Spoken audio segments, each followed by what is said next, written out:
കോഴിക്കോട് ബാലുശ്ശേരിയിലെ സ്വീകരണ സമ്മേളനത്തിൽ MV. Govindan pension തുക കൈമാറിയതിൽ ട്വിസ്റ്റ്. പണം കൈമാറിയത് നേതാക്കൾ പറഞ്ഞിട്ടെന്ന് ബാലുശ്ശേരി സ്വദേശി മൊയ്തീൻ.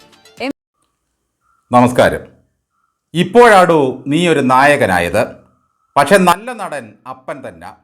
വീണ്ടും ചില വീട്ടുകാരികൾ എന്ന സിനിമയിലെ ഈ ക്ലൈമാക്സ് രംഗം ഓർക്കുന്നില്ലേ?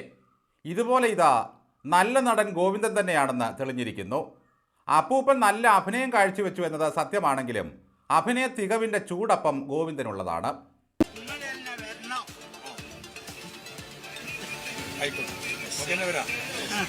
ഇത്രയും ഗതികെട്ടവന്മാരുടെ ഒരു പാർട്ടിയായി പോയല്ലോ ഈ കമ്മ്യൂണിസ്റ്റ് പാർട്ടി. ഒരു പാവം പിടിച്ച മെയ്തീനെ പിടികൂടി അന്തങ്ങൾ ഒരു വാഗ്ദാനം നൽകി. ഒരു 2000 രൂപ വേദിയിൽ കയറി നിങ്ങൾ ഗോവിന്ദൻ മാഷിന് കൊടുക്കണം. എന്നിട്ട് പറയണം, UDF-കാർ വന്നാൽ പെൻഷൻ കിട്ടൂല, അതുകൊണ്ട് നിങ്ങൾ തന്നെ വന്നാൽ മതി. ഗോവിന്ദൻ്റെ ജാഥ വന്നപ്പോൾ മൊയ്തീൻ 2000 രൂപയുമായി വേദിയിൽ കയറുന്നു. ഡയലോഗ് പ്രസൻറ്റ് ചെയ്യുന്നു. നവരസങ്ങൾക്ക് പുറമെ സ്വന്തമായി കണ്ടെത്തിയ ഒരു പ്രത്യേക രസത്തോടെ ഗോവിന്ദൻ കാശ് വാങ്ങുന്നു, എണ്ണി നോക്കുന്നു, തിരിച്ചു കൊടുക്കുന്നു. പാവങ്ങൾ ഇപ്പോഴും പാർട്ടിയെ സ്നേഹിക്കുന്നുവെന്ന പ്രമേയം ഉൾക്കൊള്ളുന്ന ആ നാടകം വമ്പൻ ഹിറ്റാകുന്നു. കമ്മികളത് പാടി നടക്കുന്നു. പക്ഷേ മൊയ്തീൻ താഴെ ഇറങ്ങി വന്ന് ഇത്രയും വലിയൊരു സ്പാനർ എടുത്ത് പാർട്ടിയുടെ തലയ്ക്കടിക്കുമെന്ന് ആര് കരുതി? ചെറിയ സ്പാനർ ആയിരുന്നെങ്കിൽ ഇത്രയും ഏച്ചില്ലായിരുന്നു.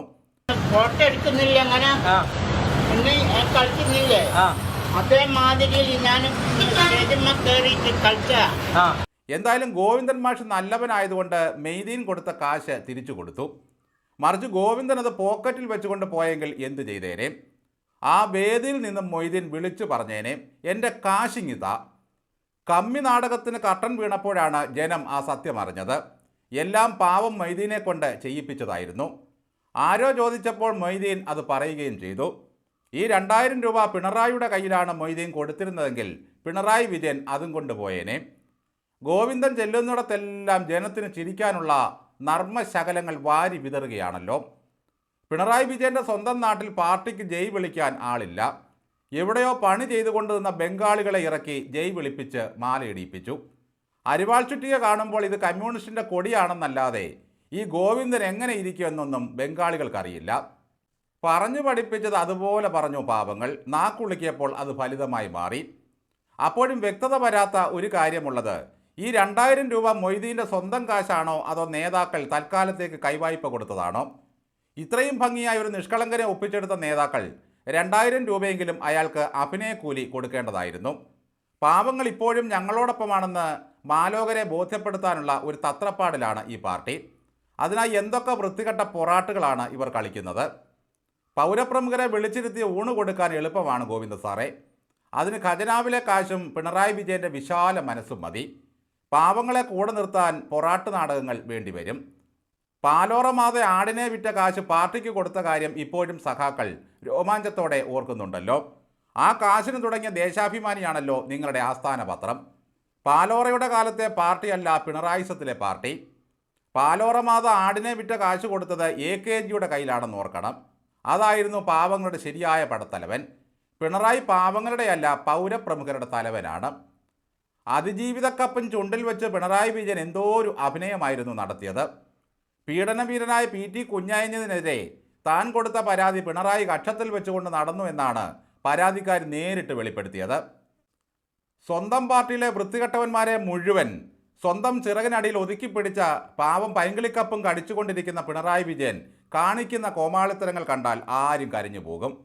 രക്തസാക്ഷിയുടെ ഫണ്ട് വരെ കട്ടുതിന്ന വർഗം ഇപ്പോഴും കമ്മ്യൂണിസത്തിൻ്റെ മഹത്വവും പറഞ്ഞങ്ങ് ഞെളിഞ്ഞ് നടക്കുകയാണ്. എന്ത് ചെയ്തിട്ടാ ഗോവിന്ദ നിങ്ങൾ ഇനിയും വരുമെന്ന് പറയുന്നത്? ഈ നാട്ടിലെ പാവം പിടിച്ച മനുഷ്യരുടെ 16 അടിയന്തരം ഉണ്ണാനോ അതോ കമ്മ്യൂണിസ്റ്റ് പാർട്ടിക്ക് പിണ്ടമുരുട്ടി വയ്ക്കാനോ? മാർച്ച് മാസത്തിന് മുമ്പുള്ള കട കാലിയാക്കൽ മേളയാണ് ഇപ്പോൾ സർക്കാരിലും ഭരണത്തിലും നടക്കുന്നത്. ആദായ വിൽപ്പന എന്ന ബോർഡാണ് ഇവിടെയും. ഭരണത്തിൻ്റെ സകല വിടവുകളിലും തള്ളിക്കയറ്റൽ തകൃതിയായി നടക്കുന്നു. മാറ്റമില്ലാത്തതായി ഒന്നുമില്ല എന്നാണ് ഇപ്പോൾ ഗോവിന്ദൻ പറയുന്നത്. അത് സത്യം തന്നെയാണ്. ശബരിമലയിൽ തന്നെ എന്തൊക്കെ മാറ്റങ്ങളാണ് വരുത്തിയത്. ദ്വാരപാലകന്മാർ കാവൽക്കാരാണ്. അവർ പൊന്നിൽ പൊതിഞ്ഞ് നിൽക്കേണ്ട യാതൊരു ആവശ്യവുമില്ല. ഉടനെ അത് മാറ്റി. അതൊരു മാറ്റമാണല്ലോ. ശബരിമല യുവതീ പ്രവേശന വിഷയത്തിൽ സർക്കാർ അയയുകയാണ് പോലും. അതും ഒരു മാറ്റം തന്നെ. എന്തിനാ ഗോവിന്ദൻ സാറെ അയയുന്നത്? മുറുകെ തന്നെ അങ്ങ് പിടിക്കുക. ഇനി നിങ്ങൾ അയഞ്ഞാലും മുറുകിയാലും ഒരു കാര്യവുമില്ല. ജനങ്ങൾ മുറുകിക്കഴിഞ്ഞു, മുറുമുറുപ്പ് തുടങ്ങിക്കഴിഞ്ഞു. ഹോ, അന്നൊക്കെ എന്തായിരുന്നു പാർട്ടിയുടെയും സർക്കാരിൻ്റെയും ഒക്കെ ഒരു ഊറ്റം. നവോത്ഥാന മതിലിൻ്റെ മുകളിൽ കയറി പിടക്കോഴികൾ വരെ കൂവലോട് കൂവൽ. 80-ാം വയസ്സിൽ പിണറായി പോലും അയ്യപ്പ ഭക്തനായി മാറിയിരിക്കുന്നു. ഫ്ലെക്സിൽ കയറി അയ്യപ്പനൊപ്പം ഒക്കെ ഇരിക്കുന്നത് കാണണം. ഭൗതികവാദിയായ പിണറായി അയ്യപ്പ വിഗ്രഹം സമ്മാനമായി സ്വീകരിച്ചാണ് പമ്പയിൽ നിന്നും മടങ്ങിയത്. അതിപ്പോൾ ക്ലിഫ് ഹൗസിൻ്റെ പൂജാമുറിയിലുണ്ടാകും. പാർട്ടി ജനങ്ങളിൽ നിന്നും ഒറ്റപ്പെട്ടതോടെ പട്ടിണി പാവങ്ങളെ വരെ പൊട്ടം കളിപ്പിച്ച് ഗോവിന്ദൻ അങ്ങ് ചിരിക്കുകയാണ്. ഇങ്ങനൊരു പാർട്ടി സെക്രട്ടറിയെ വേറെ എവിടെ കാണാൻ കിട്ടും?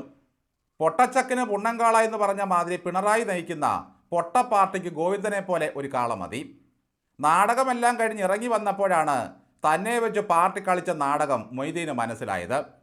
പെൻഷൻ കിട്ടുമ്പോൾ നോട്ട് വിടർത്തി വെച്ച് ഒറ്റപ്പല്ല് കാണിച്ച് ചിരിക്കുന്ന ഒരു വൃദ്ധ ദേശാഭിമാനിയിലും കമ്മികളുടെ എഫിയിലും പതിവായി പ്രത്യക്ഷപ്പെടാറുണ്ട്.